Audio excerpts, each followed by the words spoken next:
Bonjour à tous les amis, alors me voilà de retour. Ah oui, il faut que je montre aussi, parce que j'ai eu des remarques que mes 2-3 dernières vidéos, je ne montrais plus, je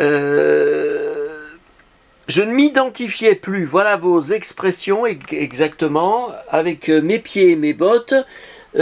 Pourtant ma voix, je peux pas la trafiquer, hein, vous la reconnaissez tout de suite. Alors, j'ai encore une vidéo de dingue à vous faire. Je viens de rentrer de la brocante annuelle de Rochetaillé. Vous savez, la commune des 30 premières années de ma vie où mes parents tenaient leur magasin, leur bar tabac. J'habitais avec eux dedans.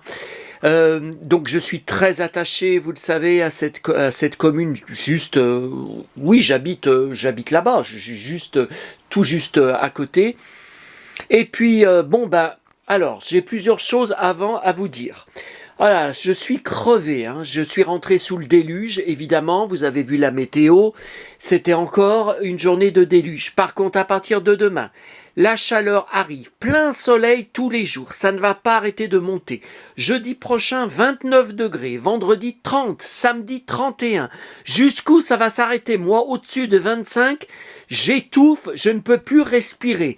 Et évidemment, pas question de porter des blousons de cuir par 30 degrés. Hein. Donc, l'été, c'est un cauchemar pour moi. Mais bon, c'est sûr que pour les brocantes, faire les brocantes sous le déluge, c'est le pire cauchemar également. Alors, première chose. Donc il y a 5 jours, ma précédente vidéo sur ma tombe familiale, c'est un buzz énorme, je n'en revenais pas. Je me suis dit, mais qui ça va intéresser?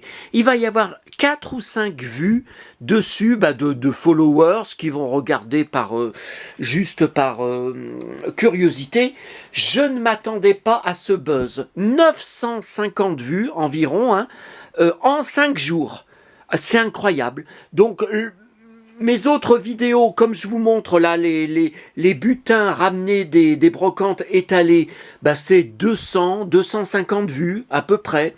Il n'y a que au niveau de mes vidéos de Paris, par exemple ma vidéo de mon voyage il y a 3 semaines, donc la tombe de Jane Birkin, Serge Gainsbourg et Mireille d'Arc, que j'ai tout mis sur la même vidéo, commenté, parce qu'elles étaient à côté, hein, c'était tout proche, qui en est à 3000 ou 4000 vues. C'est énorme. Il y a aussi ma vidéo, entre parenthèses, à scandale, sur la tombe de Gaspard Ulliel, où je balance pas mal de punchline, comme on me dit, qui en est à 750 vues. Mais voilà, la vidéo de la commune de Saint-Germain, que vous connaissez pas du tout si vous n'êtes pas de mon secteur, je m'attendais pas. Alors je me suis pris, on a essayé, bon je vais pas rentrer dans les détails, il y a un commentaire que je n'ai pas validé de quelqu'un qui a fait une crise de nerfs en me demandant des justificatifs, en disant c'est impudique ce que tu fais, comment oses-tu montrer sur YouTube ta tombe familiale, mais qu'est-ce que tu cherches avec? Tu cherches du buzz, tu cherches des vues, explique-moi tout ça. Donc il me tutoie alors que j'avais jamais vu son pseudo avant, je sais pas qui c'est, donc je n'ai pas validé et je l'ai viré. Bon, qu'est-ce qu'il y avait d'autre à vous dire? Oui, et puis alors la vidéo de dimanche dernier, vous savez, des 2 grosses brocantes de 500 stands chacune, elles aussi, pour la fête des mères, où j'espérais être gâté. J'ai dépensé 100 euros, j'avais 100 euros en liquide, tout est parti.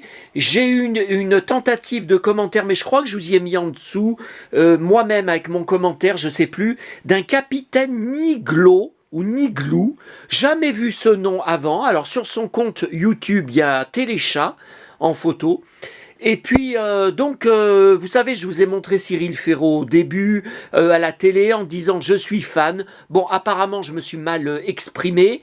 Il a marqué que j'étais gay, que j'étais homo, que je ferais mieux de me dégourdir le sexe, la bite, en allant faire l'amour avec des femmes, au lieu de fantasmer sur des hommes. Mais n'importe quoi! Je ne suis pas du tout gay. Je n'ai jamais été attiré par les hommes.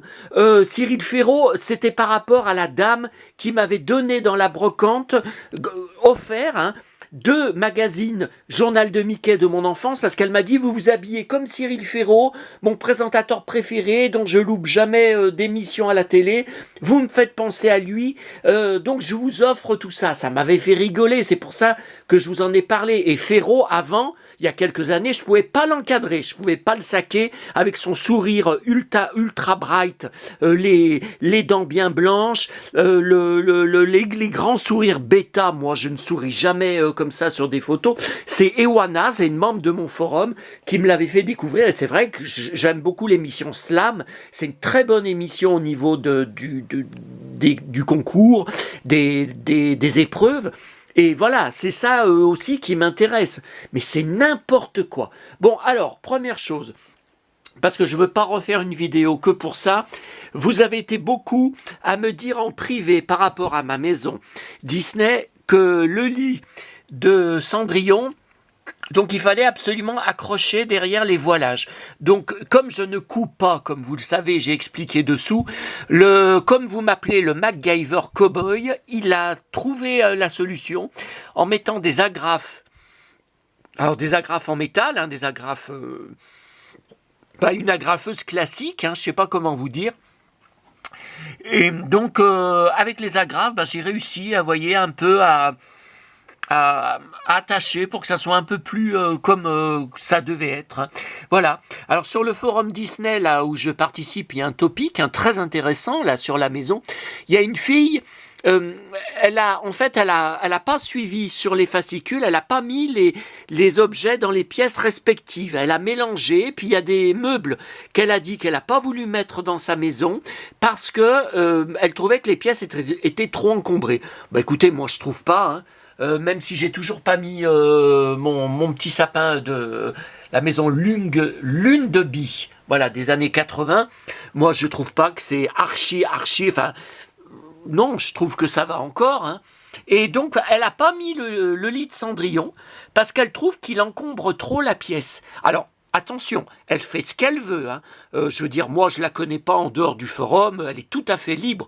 Mais je ne comprends pas. Alors, pourquoi elle a monté le lit? Donc, c'était le numéro 120, le dernier numéro qui terminait la maison sans l'extension qu'ils ont fait, qu'ils proposent après. Pourquoi elle a fait le lit? Donc, le lit, il est où? Le lit, elle le stocke ailleurs, en dehors de la maison. Il n'est pas dans la maquette. Mais c'est ridicule! C'est ridicule de stocker des objets ou des meubles de la maquette ailleurs. Ça sert à rien. Je comprends pas. Bon, enfin, de toute façon, on lit tout et n'importe quoi sur Internet. Alors, ah oui, et mon petit Marc, ça c'est Marc.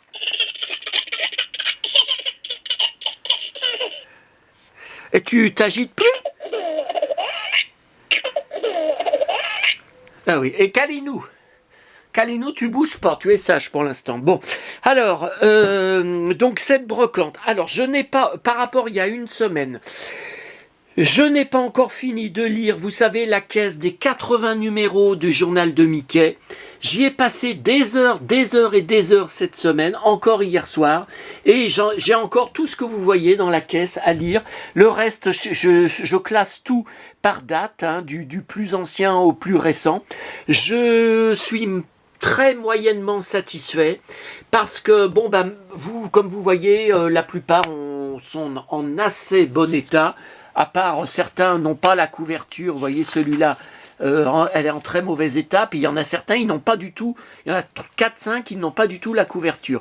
Le problème, c'est que le gars, tout ce qui est poster, c'est systématiquement manquant, c'est enlevé. Alors par exemple, il y a un poster de 16 pages de Peter Pan, enlevé. Un calendrier 16 pages de Taram et le chaudron magique, enlevé. C'est tout comme ça. Mais aussi, il découpait toutes des pages pour faire des concours. Mais il y a des concours dans le journal de Mickey qui étaient ridicules.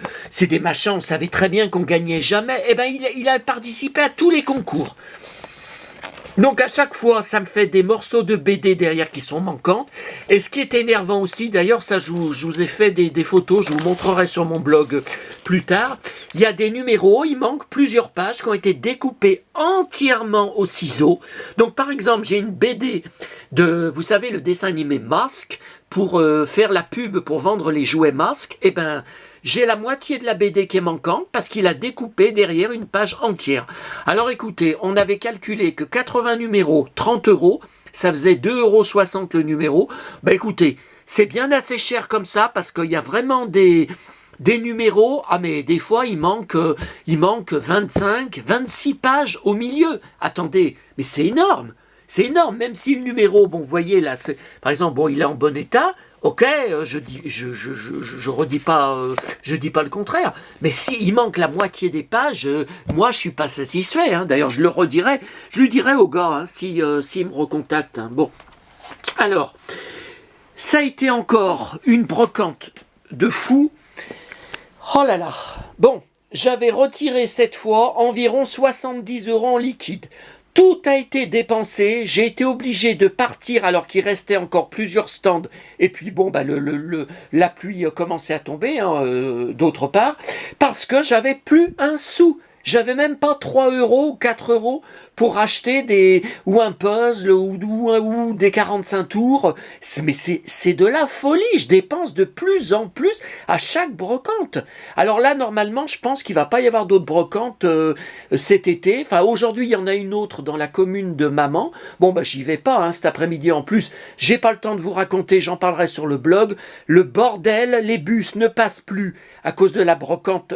Avant, ils passaient sur la route en face, les autres années de la brocante. Là, depuis 2 ans, ils ne passent plus. Donc, j'ai été obligé de revenir à pied, sous le déluge. J'ai des vinyles des pochettes qui ont été un peu mouillées, malgré que j'avais le parapluie, malgré que je blottissais le sac contre moi. Oh, putain. Bon, allez, je fais... Alors... vite, parce qu'on est déjà à 11 minutes et vous savez que ça coupe à 18 minutes. Alors, magazine qui n'existe plus, Disney Fun, qui était vendu aux caisses des supermarchés. Donc là, c'est 2000, j'en ai une pile énorme, mais là, c'était 2014. Donc, je ne collectionnais plus, je n'achetais plus sur Disney à l'époque. Livre Blanche-Neige, jamais vu. Bah oui, avec tout ce que j'ai, l'histoire du film racontée par Bernard Giraudot. 1994. Mais alors, c'était quoi? C'était un CD, alors? Parce que dedans, il n'y a pas de trace d'un emplacement. Bah non, il n'y a pas de trace d'un emplacement pour un CD. Hein. Walt Disney Records, bizarre. Lettre de mon moulin, 1 €. Donc ça aussi, 1 €. Avec de magnifiques dessins de Daniel Bourg, 1995. Alors là, c'est une pépite. 1 €. Calendrier de la Poste 2010 Blanche-Neige. Je ne savais pas qu'il existait un calendrier 2010 avec Blanche en parfait état neuf. Bon, là, journal de Mickey 2. Pomme d'Apip, ça c'est pour mon petit ours brun.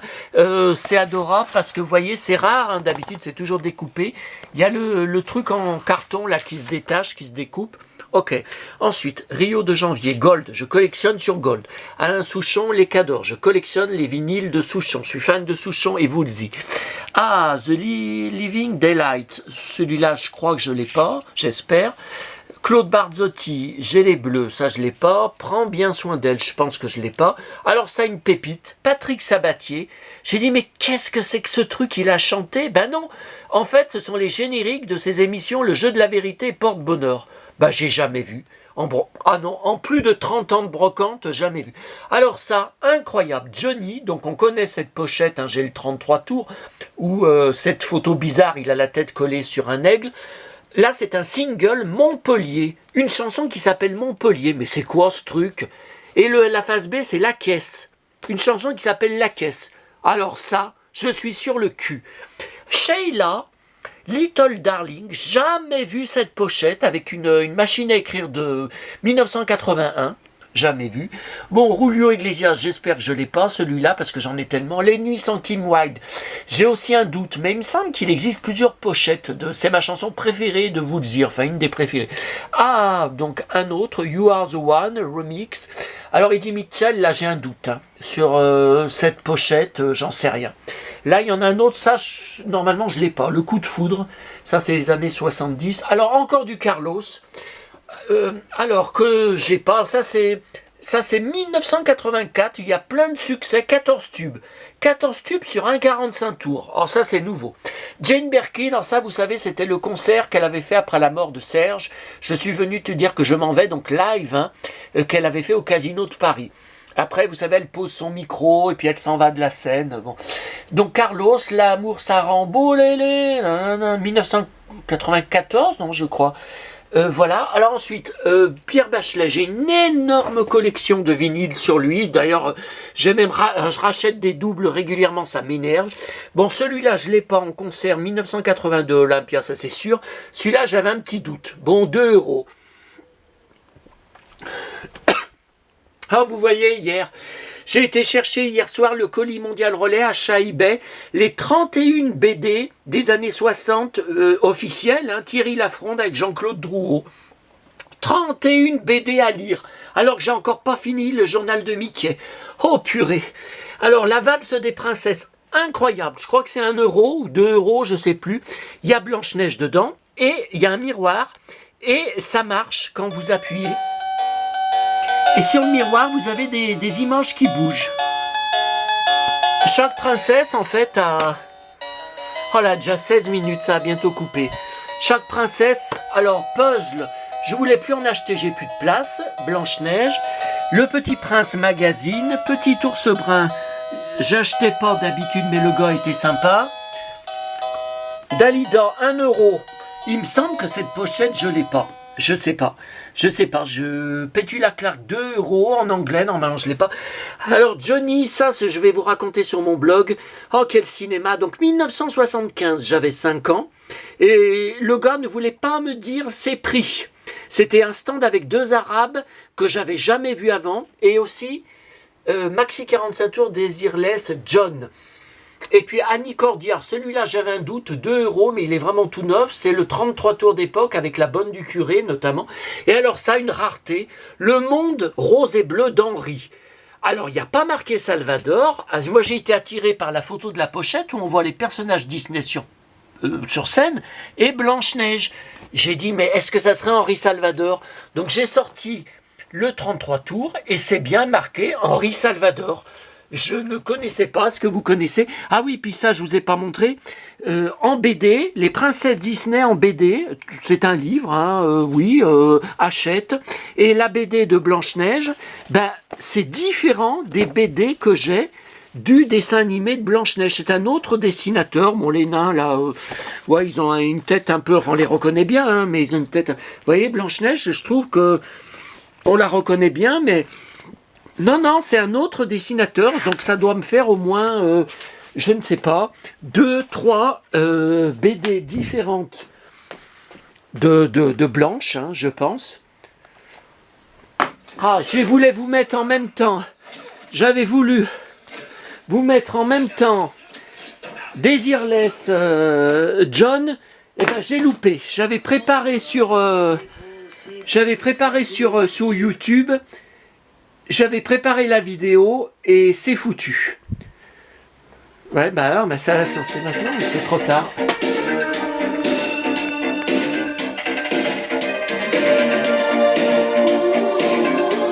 Il dit Brahma, il dit Jéhovah. Voilà, parce qu'il faut arrêter de dire qu'elle a qu'un seul succès dans sa carrière. Elle a eu un 2e tube qui avait été 2e, je crois, du top. John, et que j'adore. Il dit Dieu.